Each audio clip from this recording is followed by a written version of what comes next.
بسم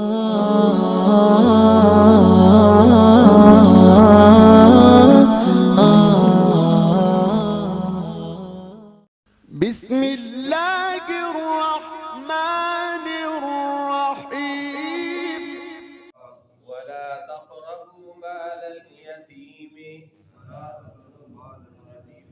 اور یتیم کے مال کے قریب نہ جاؤ،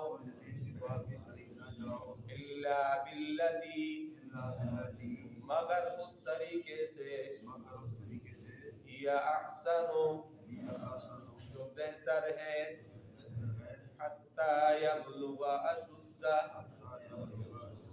یہاں تک کہ وہ پہنچ جائے جوانی کو، وَأَوْفُوا بِالْعَهْدِ، اور پورا کرو عہد کو، ان العہد کان مسئولا، بے شک عہد ہے سوال کیا گیا، وَأَوْفُوا الْكَيْلَ، اور پورا کرو ماپ، اذا کلتم، جب تم ماپتے ہو، وزنوا، اور وزن کرو، بالقسطاس المستقیم، سیدھے ترازو کے ساتھ، ذالک خیر، یہ بہتر ہے، وَأَحْسَنُ تَأْوِيلًا، اور اچھا ہے انجام کے اعتبار سے۔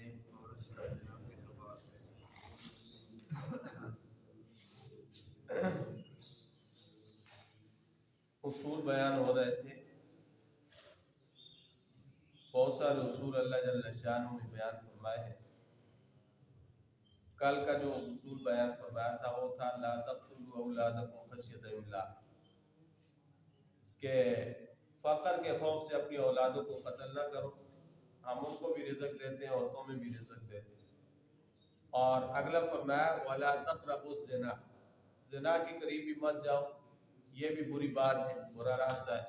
لا تقتلوا النفس التي حرم اللہ الا بالحق، کسی انسان کو ناحق قتل بھی نہ کرو۔ یہ تین اصول اللہ نے کل بیان فرمایا، اور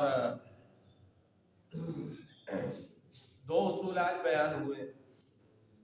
لا تقربوا مال الیتیم، ایک مال یتیم کے مال کے قریب نہ جاؤ، اور بلکہ تین اصول بیان ہوئے، اور دوسرا وَأَوْفُوا بِالْعَهْدِ، عہد کو پورا کرو، اور تیسرا وَأَوْفُوا الْكَيْلَ، ماپ تول کے اندر کمی بیشی نہ کرو۔ یہ تین اصولات بیان ہوئے۔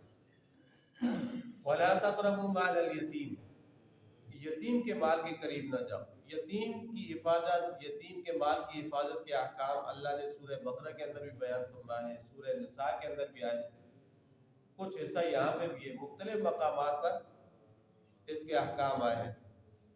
یتیم کی مال کی حفاظت کے متعلق اللہ تعالیٰ نے بڑی سخت وعید ارشاد فرمائی، ان الذین یأکلون اموال الیتامی ظلما انما یأکلون فی بطونہم نارا وسیصلون سعیرا، کہ جو لوگ یتیموں کا مال کھاتے ہیں ظلم سے، انما یأکلون فی بطونہم نارا، تو اپنے پیٹوں کے اندر آگ کو بھر رہے ہیں، وسیصلون سعیرا، اور عنقریب وہ آگ کے اندر ہی داخل کیے جائیں۔ تو یتیم کے مال کی حفاظت یہ انتہائی ضروری ہے۔ ہاں کچھ صورتیں ایسی ہیں جن صورتوں کے اندر انسان یتیم کے مال کو اپنے مال کے ساتھ ملا سکتا ہے، وہ بھی تب ملا سکتا ہے جب یتیم کے مال کی بڑھوتری مقصود ہو، اس کی بہتری مقصود ہو، تب اپنے مال کے ساتھ اس کو ملا سکتا ہے۔ وَإِن تُخَالِطُوا فَإِخْوَانُكُمْ فِي الدِّينِ، اگر تم یتیم کے مال کو اپنے مال کے ساتھ ملاؤ تو یہ تمہارے بھائی ہیں، لیکن ہو گیا ان کے مال کی بہتری مقصود، مال کو اڑانا مقصود نہ ہو۔ مثال کے طور پر یتیم کا مال ہے کسی کے پاس، تو وہ یتیم کے مال کو اپنی کھیتی باڑی کے اندر لگا دیتا ہے تاکہ اس کا مال جو ہے وہ کم نہ ہو بلکہ بڑھتا رہے، یہ بھی ٹھیک ہے۔ یا یتیم کا مال ہے اس کو اپنے ساتھ تجارت کے اندر لگا لیتا ہے کہ بھائی اس کا مال بڑے بڑے کام ہوتا رہے گا، چلو بہتر یہ ہے کہ میں اپنی تجارت کے اندر لگا دیتا ہوں، اس کا حصہ اس کو دیا جائے گا اور میرا حصہ مجھے بچ جائے گا۔ تو یہ صورت ہے وَإِن تُخَالِطُوهُمْ فَإِخْوَانُكُمْ فِي الدِّينِ. اور آج کے دور کے اندر یہی صورت بہتر ہے کہ یتیم کا مال اگر کسی کے پاس ہو تو وہ تجارت کے اندر کسی کام کے اندر لگا دے. کیوں؟ اس لیے کہ آج کا ریٹ اور ہے اور آنے والے وقت کا اور ہے. آج اگر 10 روپے کی روٹی ملتی ہے تو آنے والے وقت کے اندر 10 کی نہیں ملے گی، وہ 20 کی ہو جائے گی. تو جب ہم یتیم کے مال کو تجارت کے اندر لگا کے اس کو بڑھائیں گے تو جب وہ اپنی جوانی کو پہنچے گا تو اپنے پاؤں پہ وہ آسانی کے ساتھ کھڑا ہو سکے گا.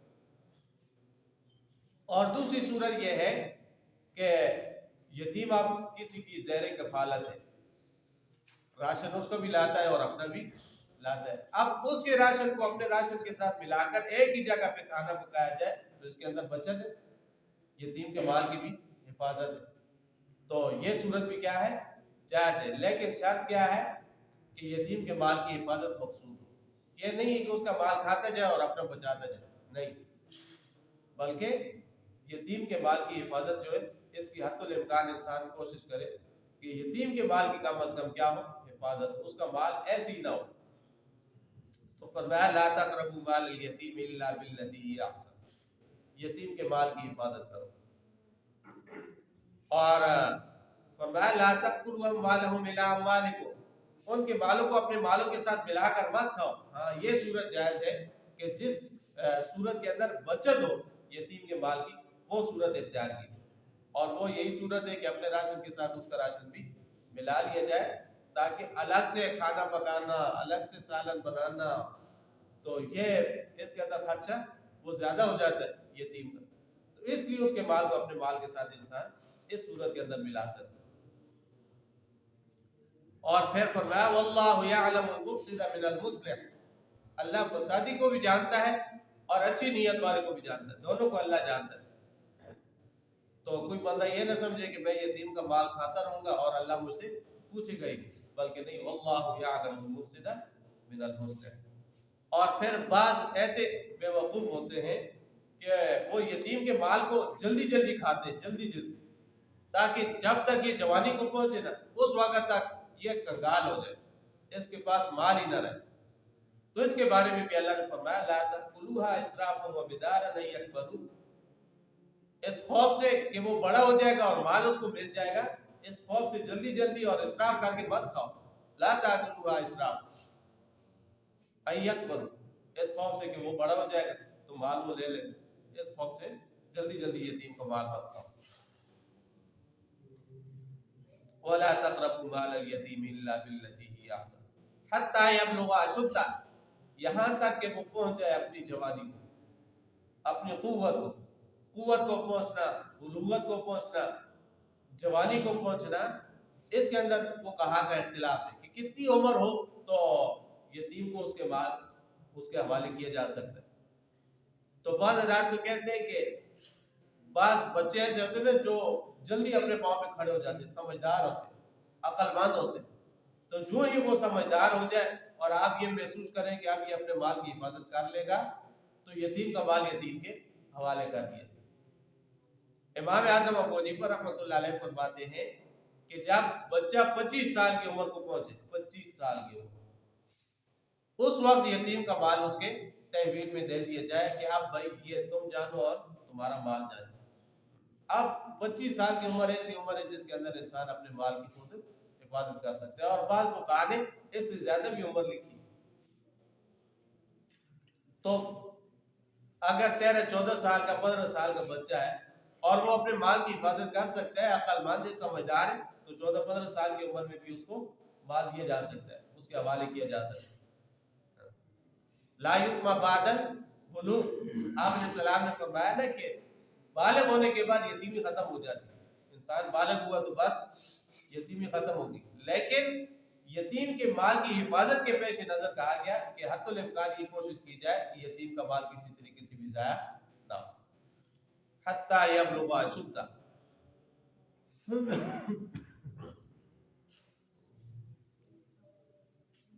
حضرت ابو ذر غفاری رضی اللہ تعالیٰ عنہ کو نبی علیہ السلام نے ایک بات ارشاد فرمائی. فرمایا کہ ابو ذر انی اراک ضعیفا، میں آپ کو کمزور خیال کرتا ہوں، آپ کمزور ہیں. انی احب لک ما احب لنفسی، میں آپ کے لیے وہی پسند کرتا ہوں جو میں اپنے لیے پسند کرتا ہوں۔ پھر آپ علیہ الصلوۃ والسلام نے فرمایا لا تولین علی اثنین، کبھی بھی دو بندوں پر حاکم مت بننا، دو بندوں پر بھی حاکم نہ بننا۔ اور دوسرا لا تولین مال الیتیم، یتیم کے مال کی سرپرستی بھی نہ کرنا۔ کیوں؟ اس لیے کہ آپ کے اندر میں کمزوری دیکھتا ہوں۔ حضرت ابو ذر کے اندر کیا کمزوری تھی؟ جسمانی کمزوری نہیں تھی کہ وہ جسم کے لحاظ سے کمزور تھے، نہیں، بلکہ حضرت ابو ذر غفاری رضی اللہ تعالیٰ عنہ کے اندر غصہ تھا، جوش تھا، جذبہ تھا۔ تو آپ علیہ الصلوۃ والسلام کا مطلب یہ تھا کہ حاکمیت کے لیے طبیعت کے اندر تھوڑا سا ٹھہراؤ ہونا ضروری ہے۔ طبیعت کے اندر ٹھہراؤ ہوگا تو انسان کوئی سوچ بچار کرے گا، کوئی اچھے فیصلہ کرے گا، اور اگر غصے والا ہوگا تو جلدی وہ غصے پہ آ جائے گا، اور پھر غصے کے اندر انسان اچھا فیصلہ نہیں کر سکتا۔ اور اسی طرح یتیم کے مال کو محفوظ رکھنے کے لیے بھی انسان کو ٹھنڈا دل چاہیے، اور آپ کے اندر کیا ہے؟ غصہ ہے۔ اور جس شخص کے اندر غصہ ہو تو بسا اوقات ایسے ہوتا ہے کہ کسی کا جائز مطالبہ بھی ہوتا ہے، انسان اس کو بھی رد کر دیتا ہے، اور پھر کہیں ایسا نہ ہو کہ غصے کے اندر یتیم کا مال ہی ضائع ہو جائے۔ اس لیے آپ علیہ الصلوۃ والسلام نے فرمایا کہ دو بندوں پر حاکم بھی نہ بننا، اور اسی طرح یتیم کے مال کی سرپرستی کو بھی قبول نہ کرنا۔ تو یہ ان کو آپ علیہ الصلوۃ والسلام نے فرمایا، ورنہ آپ علیہ الصلوۃ والسلام نے یہاں تک ارشاد فرمایا خیر بیت من بیوت المسلمین فیہ یتیم یحسن علیہ، کہ مسلمانوں میں سے بہترین گھر اس مسلمان کا ہے جس کے گھر کے اندر کوئی یتیم بچہ پرورش پا رہا اور اس کے ساتھ اچھا سلوک کیا جائے، اچھا سلوک کیا جائے۔ تو یہ بھی آپ علیہ الصلوۃ والسلام نے فرمایا۔ تو بہرحال فرمایا یتیم کے مال کے قریب نہ جاؤ مگر اس طریقے سے جو بہتر ہے، حتی یبلغ اشدہ، یہاں تک کہ وہ پہنچ جائے اپنی جوانی کو۔ اور اگلا اصول بیان فرمایا وَأَوْفُوا بِالْعَهْدِ، عہد کو پورا کرو۔ سورہ مائدہ کے اندر بھی فرمایا نا یا ایھا الذین آمنوا اوفوا بالعقود، اے ایمان والو اپنے وعدوں کو پورا کرو۔ اور دوسری جگہ پہ فرمایا وبعہد اللہ اوفوا، اللہ کے ساتھ جو کیا گیا عہد ہے اس کو بھی پورا کرو۔ تو عہد کی بہت ساری قسمیں ہیں۔ ایک انسان وہ مسلمان وہ کلمہ پڑھتا ہے اشہد ان لا الہ الا اللہ وحدہ لا شریک لہ واشہد ان محمدا عبدہ ورسولہ، تو یہ اللہ کے ساتھ اور اللہ کے رسول کے ساتھ انسان کا کیا ہے؟ معاہدہ ہے۔ اللہ کے ساتھ معاہدہ کیا ہے؟ کہ اب میں نے جب کلمہ پڑھ لیا تو میں نے اس کلمے کے تحت زندگی گزارنی۔ یہ انسان کا اللہ کے ساتھ کیا ہے؟ مسلمان کا عہد ہے۔ اور اسی طرح کبھی کبھی انسان اللہ کے ساتھ عہد کرتا ہے نظر کی صورت میں کہ میں فلاں کام کروں گا، تو اب جب وقت آئے تو وہ کام انسان کو کرنا چاہیے، نظر کو پورا کرنا چاہیے۔ یہ نہیں ہے کہ نظر مان لی کام ہو گیا اور نظر کو چھوڑ دیا، نہیں، یہ معاہدہ ہے، اس معاہدے کو انسان پورا کرے۔ اسی طرح انفرادی طور پر بھی انسان ایک دوسرے کے ساتھ معاہدہ کرتا ہے، تجارت ہے، لین دین ہے، معاشرت ہے، اور اسی طرح اور چیزیں، امانت ہے، نکاح ہے، طلاق ہے، وراثت ہے، یہ ساری کی ساری چیزیں کیا ہے؟ عہد ہے۔ تو ان معاہدوں کو انسان کیا کرے؟ پورا کرے۔ اور اسی طرح پھر بعض جماعتوں کے ساتھ معاہدہ کرتی، تو ان کو بھی چاہیے کہ ان معاہدوں کی پاسداری رکھیں۔ ایک ملک دوسرے ملک کے ساتھ معاہدہ کرتا ہے تو ملکوں کو بھی آپس میں ایک دوسرے کے ساتھ جو کیا گیا معاہدہ ہے اس کو پورا کرنا چاہیے۔ ہاں ایک صورت ہے کہ اگر انسان نے کسی کے ساتھ، ایک جماعت نے دوسری جماعت کے ساتھ، ایک بندے نے دوسری بندے کے ساتھ معاہدہ کر لیا ہے، اب وہ معاہدے کا وقت چل رہا ہے لیکن آپ کو یہ محسوس ہوتا ہے کہ یہ اس معاہدے کو توڑ دے گا، اس معاہدے کو توڑ دے گا، یہ جماعت اس معاہدے کو توڑ دے گی، یہ ملک اس معاہدے کو توڑ دے گا، تو پھر وَإِمَّا تَخَافَنَّ مِن قَوْمٍ خِيَانَةً فَانبِذْ إِلَيْهِمْ عَلَىٰ سَوَاءٍ، اگر آپ کو یہ خوف ہے کہ کوئی قوم وہ اس معاہدے کے اندر خیانت کرے گی، وہ اس معاہدے کو توڑ دے گی، فَانبِذْ إِلَيْهِمْ عَلَىٰ سَوَاءٍ، تو پھر آپ بھی برابر سرابر اس معاہدے کو ان کی طرف چھوڑ دیں، یعنی کھلا اعلان کر دیں کہ بھائی آج کے بعد ہم اس معاہدے کے کوئی پابند نہیں۔ پھر اس کے بعد جو مناسب فیصلہ ہو وہ کرے. تو فرمایا وَأَوْفُوا بِالْعَهْدِ، عہد کو پورا کرو. وعدہ کر لیا تو اب اس وعدے کی خلاف ورزی نہیں کریں. آپ علیہ السلام نے منع فرمایا لا تغدر، آپ نے فرمایا کہ غداری مت کرو، معاہدے کو مت توڑو. اور معاہدے کو توڑنا یہ آپ علیہ السلام نے منافق کی نشانی بتائی. آیت المنافق ثلاث اذا حدث كذب واذا وعد اخلف واذا اؤتمن خان. جب بات کرتا ہے جھوٹ بولتا ہے، جب وعدہ کرتا ہے تو اس کی خلاف ورزی کرتا ہے، جب اس کو اس کے پاس امانت رکھی جاتی ہے تو اس کے اندر خیانت کرتا ہے. اور دوسری روایت میں آتا ہے اذا عاہد غدر، جب منافق معاہدہ کرتا ہے تو اس معاہدے کی پھر خلاف ورزی کرتا ہے، معاہدے کو پورا نہیں کرتا.